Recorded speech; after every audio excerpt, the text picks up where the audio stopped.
Good afternoon, everybody. Yes, I'm here to talk about leadership.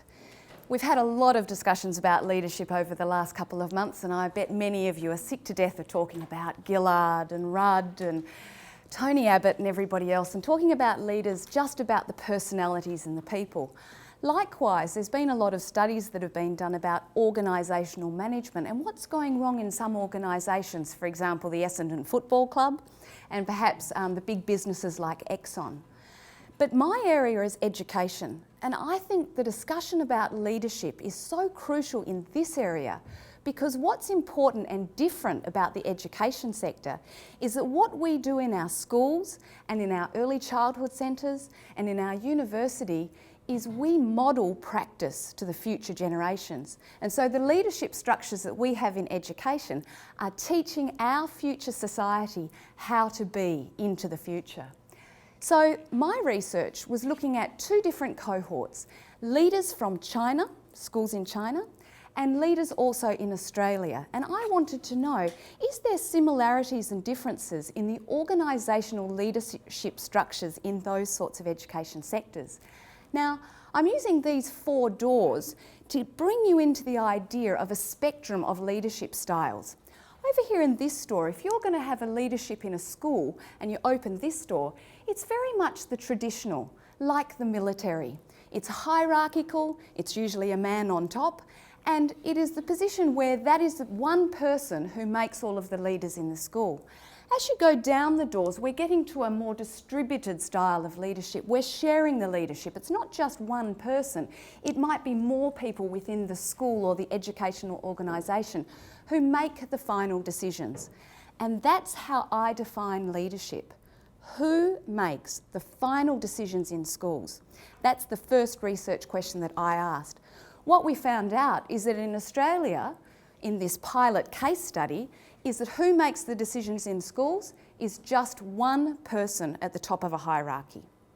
Do the people in my study who were asked, do they like it that way? Do they think that it's an effective type of leadership?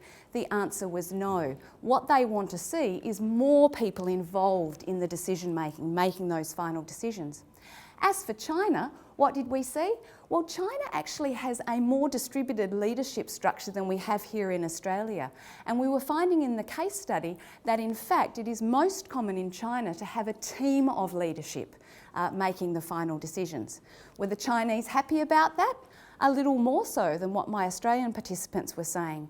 But generally they were also suggesting that they thought best practice in schools would distribute the leadership to more and more people.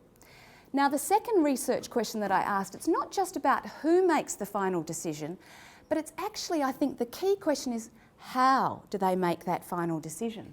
So on this particular slide, what you're going to see if it works properly is three different choices that I came up with. Now, education has not been particularly good at looking at organisational management. Politics is the area that talks about decision making very succinctly, as do other areas, but I've stuck with the political because it is a way to translate the language into terminology that most teachers and leaders of schools understood. So what are the three choices? When you have a group of people making decisions or just one person making a decision, they can direct, ask the leader to the follower, and they can say, you are going to do exactly what I said or you're out. Okay, that's one way, and I bet you've all had that before in from your boss. It can also be a vote. You can say the leaders and the followers come together in an organisation, and when they make the final decision, a majority decides the course of action.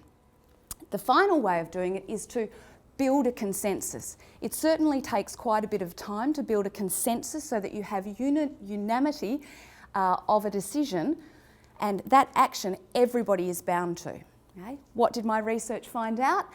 Well, in general circumstances, in Australia, we are very much being directed in our schools and in our early child centres and here in our universities, but in China, it's via consensus.